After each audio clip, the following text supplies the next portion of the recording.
పోలీసులు తీసుకువచ్చిన పత్రాలను పరిశీలించిన ఆశ్రమ సిబ్బంది వారిని వసతి భవనంలోని వైద్యశాలకు తీసుకువెళ్లారు.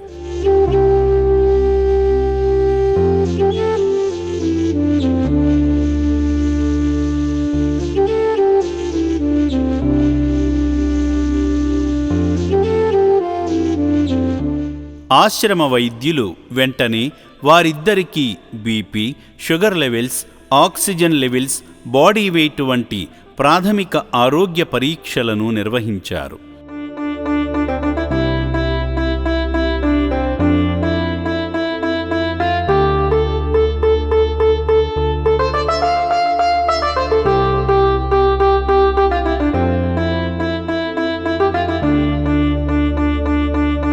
అనంతరం ఆకలితో ఉన్న ఆ ఇద్దరు అభాగ్యులకు ప్లేటు నిండా భోజనం పెట్టగా కడుపు నిండా తిని ఆశ్రమంలో కుటుంబ సభ్యులయ్యారు.